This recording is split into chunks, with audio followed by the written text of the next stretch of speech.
In the headlines, all is now set for Osun governorship election as INEC concludes distribution of election materials. President Buhari says military will wipe out terrorists off the face of the earth. Fuel queues in Abuja disappear as Major Oil Marketers Association of Nigeria sell a litre at 185 naira. And on the foreign scene, 3 children die as landslide sweeps over Colombian school. Hello and welcome to Trust TV News Update. I am Ibrahim Yusuf.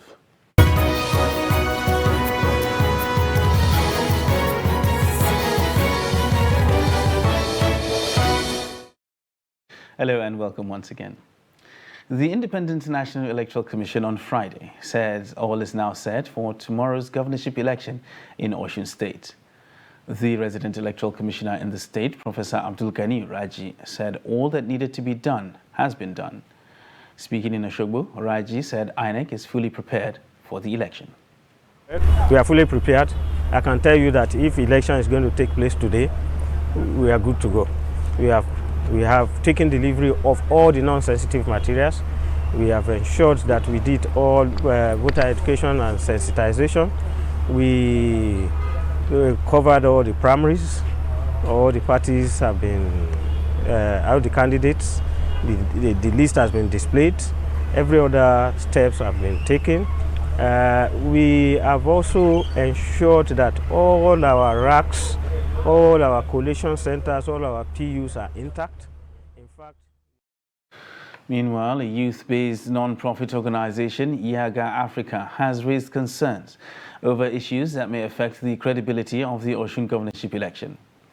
At a press conference in Osogbo, the executive director of Yaga Africa, Samson Itodu, said the pre-election observation conducted by the group indicated a tense atmosphere and voter inducement tendency. He said Yaga Africa will deploy 500 stationary election observers to 250 polling units and 32 mobile observers located in all 30 local government areas of Osun State, adding that they will also deploy 30 collation center observers to each of the local government area collection centers.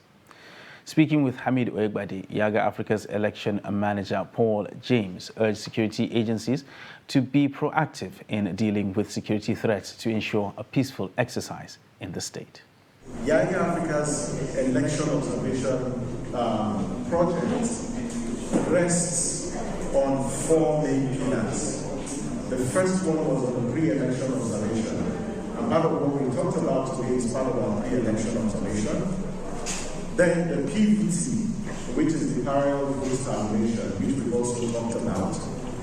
In Ekiti, for those of you who followed us, we introduced another component of our election observation project, which is the election results analysis dashboard. Was one other component that we introduced for the first time in Ekiti. We would also be deploying that in Osun for this election. And there are concerns about voter inducement in the build-up to the election. This is perpetrated by almost all the major political parties, and then we feel this will create undue advantage and undue advantage on the part of the other parties and other contestants in the election. That the security agencies need to address that. There are also concerns of the recent cases of violence and the activities of political talks, and also in the in gathering of small arms and light weapons. So all of this were raised in the press conference that we shared this morning, and we are hopeful that ahead of this election that stakeholders will address this, so we'll have people will be able to go and cast their votes peacefully on election day. And still staying in Osun, the People's Redemption Party has withdrawn from the Osun governorship election, which is scheduled to take place on Saturday. National Secretary of the party, Babatunde Ali, announced the decision of the party in a statement on Thursday.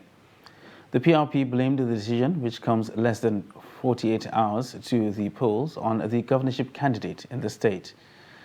Besides withdrawing from the race, the party set up a 5-man disciplinary committee to investigate Adedeji for staying abroad without participating in campaigns, as well as trading the party for personal gains. Meanwhile, Borno State Attorney General and Commissioner of Justice Kaka Lawan has been elected as the candidate of the All Progressives Congress for Borno Central Senatorial District to replace Senator Kashim Shettima, who has been nominated as vice presidential candidate of the party. Lawan was elected unopposed at the party secretariat on Thursday in Maiduguri by the APC delegates from the 8 local governments that make up Borno Central Senatorial District. Chairman of the APC Electoral Primary Election Committee, Maigare Amadu, declared Lawan as the APC candidate for Borno Central, having scored 459 out of the 480 accredited votes. In his remark, Borno State Governor Babagana Zulum said Lawan was chosen due to his pedigree, integrity, personality, and above all, his loyalty to the party and administration. Inshallah, if elected into the red chambers as a trained lawyer, I will assure nothing less than qualitative representation. We are going to be rooted and loyal to the system, and we are going to put in our best to ensure that Borno gets its own share from the national cake. Not only that, go back to your respective wards and constituencies, mobilize people to register in the ongoing voter registration exercise, and let us compete with states like Kano and Kaduna in the 2023 election vote-wise. Nobody has contested this election. We met extensive consultations within the hierarchy of the political party. We decided among ourselves, and we decided to reward Honorable Kaka Lawan.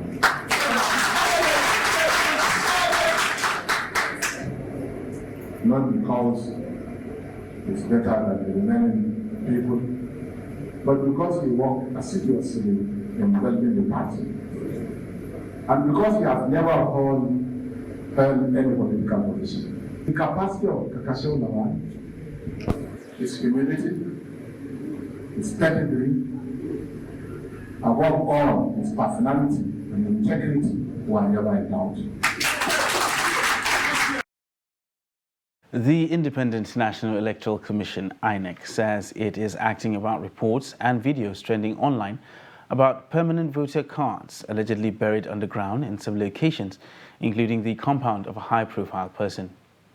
The Commission, according to a statement by the National Commissioner and Chairman, Information and Voter Education, Festus Okoye, has commenced an immediate investigation into the allegation, warning that anyone found wanting would be sanctioned.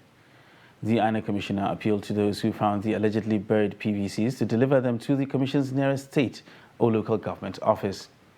He vowed that the Commission will counter attempts to sabotage the process of getting PVCs to registered voters.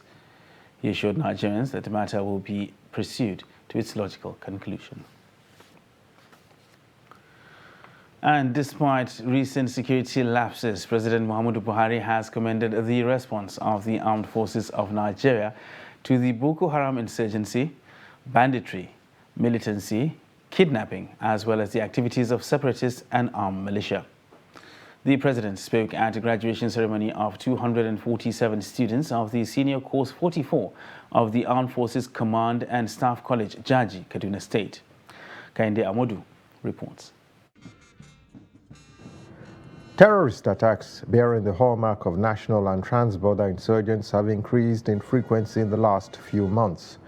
Despite looking overwhelmed at times, the Armed Forces of Nigeria has worked tirelessly to enhance its combat effectiveness, operational capability, and training necessary to eliminate threats in synergy with other institutions and nations. It will be part of our duty to confront these terrorists and insurgents and wipe them off the face of the earth. The President is resolved that his government will continue to provide the needed support required to wipe out terrorists and insurgents, but he stresses that combating prevalent security threats effectively demands that African countries must continue to work together at all levels. To this end, the ongoing collaboration of the Armed Forces of Nigeria, Cameroon, Niger Republic, and Chad in a multinational operation to combat the Boko Haram insurgency in the Lake Chad region has been productive and particularly commendable and successful.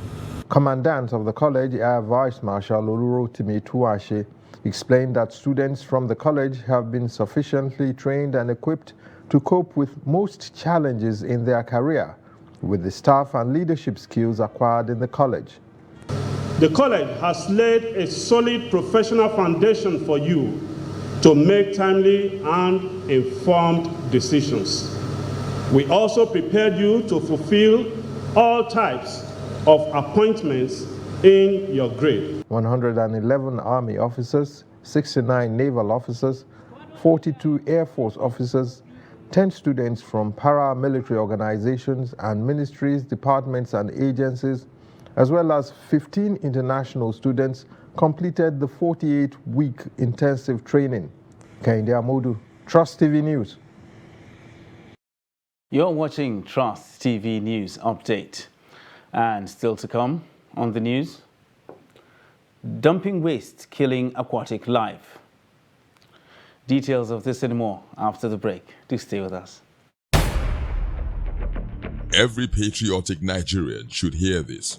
Any politician who means well for the people will never allow themselves or their supporters to engage in any violent, destructive activities. No politician who truly wants to serve the people and develop the nation will encourage his followers to destroy properties or take human lives before, during, or after the elections.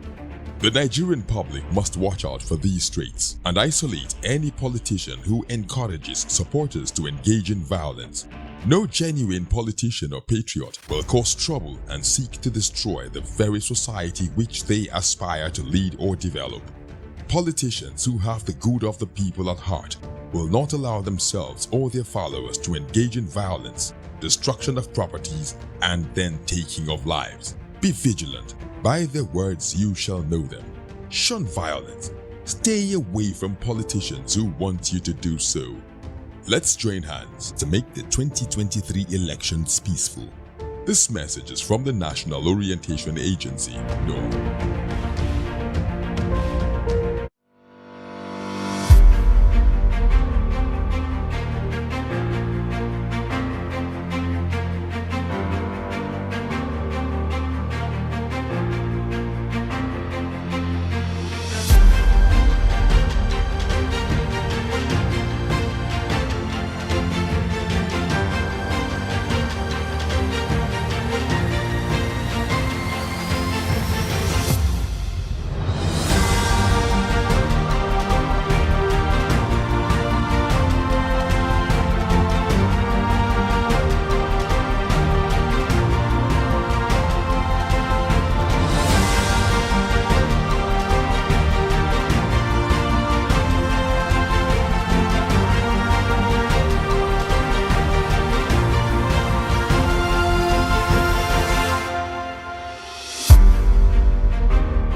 Welcome back, and thanks for staying with us on Trust TV News Update. Now look at our top stories. All is now set for Osun governorship election as INEC concludes distribution of election materials. And President Muhammadu Buhari says military will wipe out terrorists off the face of the earth. And now moving on to other news. As we prepare for the governorship election in Osun State, Trust TV reporter Shafiu Suleiman gives us an update on how things are progressing. We're right now in Osogbo, the capital of Osun State.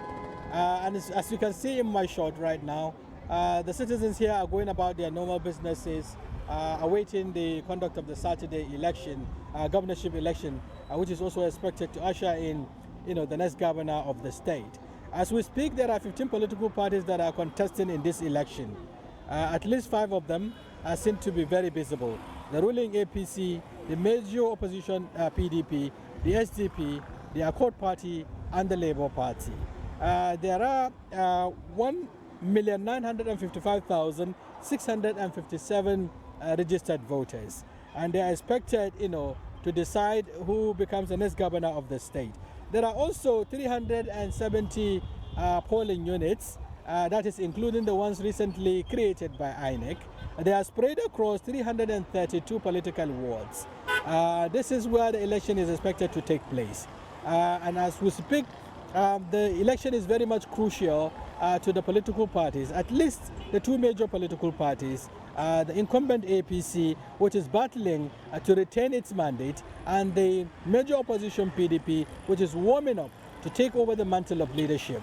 All political parties have engaged the electorate, effectively.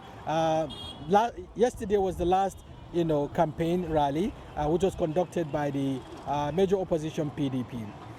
The electorates here are upbeat and, of course, ready to exercise their franchise. But there is a major concern with regards to the possibility of vote buying across party lines. And stakeholders in the electoral process, including the civil society organizations and the media, have been conscientizing the people and, of course, enlightening them with regards to the importance of their franchise and for them not to sell their mandate. So this is where we are right now with the conduct of the Osun governorship election, which is expected to commence any moment from now. Meanwhile, the National Industrial Court has delivered a judgment in a suit instituted on judges' welfare and emoluments. Mardia Umar attends the court sitting and joins us live via telephone. Mardia, can you give us an update on what happened in court today? All right, thank you very much, Ibrahim. I'm at the National Industrial Court now. Before I give an update, I'd like to say that we'll just go over how this case started. The National Industrial Court fixed today, which is the 15th of July, for judgment, and this case has lingered for so long. The matter was instituted by a constitutional lawyer, that is Chief Sebastian Hahn. He's a senior advocate of Nigeria, and he thought it wise to actually come up with the review to ask the judicial officers to come out and ask for a review. This has not been done of their salaries, rather.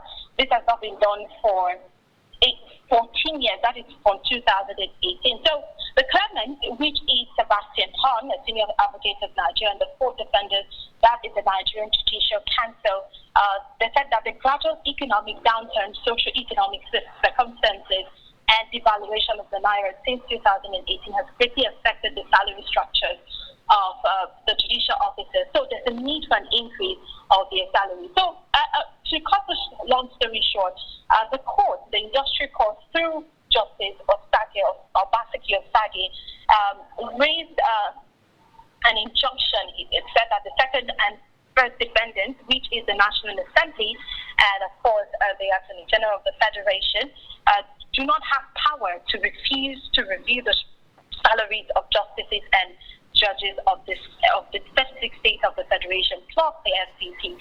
So she also said that it is unconstitutional for the second defendant, which is the National Assembly, not to review the salaries of the judicial workers. So she gave an order of mandatory injunction to the first and fourth defendants, and that is the National Assembly and, of course, the Nigerian Judicial Council, to, as a matter of urgency, begin to pay allowances and upward reviews of their salaries. And they should continue to review yearly or in 2 years these salaries, so it can conform with the existing reality of what we're facing in the country. He also ordered that the first defendant, that is the National Assembly, pays 500,000 naira to the claimant or the plaintiff, and that is Chief Sebastian Hahn, the senior advocate of Nigeria, who instituted this case. So the judicial officers are appealing to the Attorney General of the Federation, which is also the third defendant of this case, that this judgment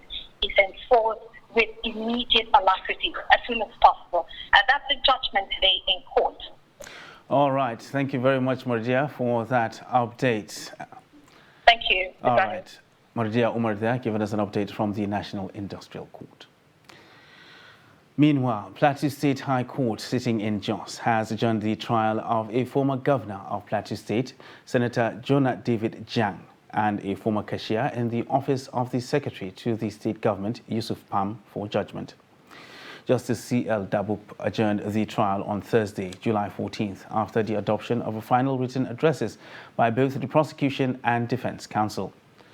Jang and Pam are facing trial for alleged criminal breach of trust and misappropriation of Plateau State funds to the tune of 6.3 billion naira. At the resumed hearing of the case on Thursday, counsel to the first defendant, Mike Ezehome, adopted his final written address and urged the court to discharge and acquit his client. The judge thereafter adjourned the case for judgment to a date that will be communicated to the parties.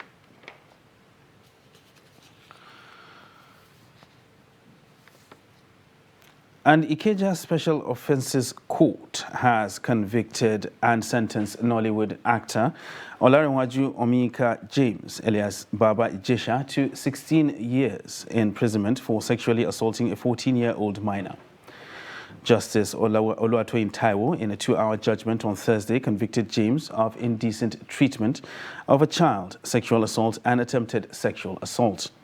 Baba Ijesha was pronounced guilty of counts 2, 3, and 4, and 5, while prosecution could not prove the offences on count 1 and 6. Taiwo therefore discharged and acquitted him of count 1 and count 6, which was sexual assault by penetration and attempted sexual assault by penetration. He was ever found guilty of indecent treatment of a child and sexual assault, which is contrary to Section 135 of Lagos State Criminal Law 2015. Now, harmful human activities like indiscriminate dumping of plastic waste into rivers and disposal of chemicals by industries are said to be some of the factors responsible for the extinction of many aquatic animals, as well as shrinking of rivers. In this report, fishermen at Kaduna River say they and other unhealthy activities have led to a reduction in the quantity of fish they harvest from the river, as well as a decline in the river habitat, while experts believe aquatic animals will continue to go into extinction due to these activities. The report. River Kaduna derived its name from crocodiles due to the abundance of these reptiles in the river in the past. Today, fishermen say they can hardly find any of them in the river. Yusuf is one of the fishermen along River Kaduna. He laments the drastic reduction in the quantity of fish from the river due to unhealthy treatment of the river by man. We still have different species of fish, but the quantity has drastically reduced because of the shrinking of the river.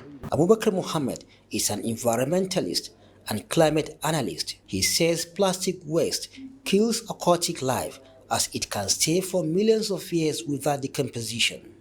Aquatic life majorly, they eat whatever they see within the water body. And some of them, if they, plastic does not dissolve or digest or even decompose on time. Plastic can stay millions of years without decomposition. Aquatic life will eat that. If they eat that, what happens is that it will make them to go into extinction. It's actually going to affect millions and millions of aquatic life that are living. That is why if you look at most of our rivers now, you hardly can find good quantity of fish in them.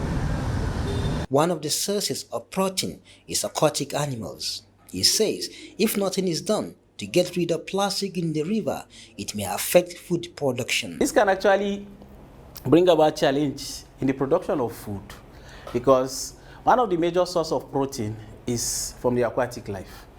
You get it? So perhaps if we have shortage in the production of food, like especially protein, then you have so many people coming up with malnourished,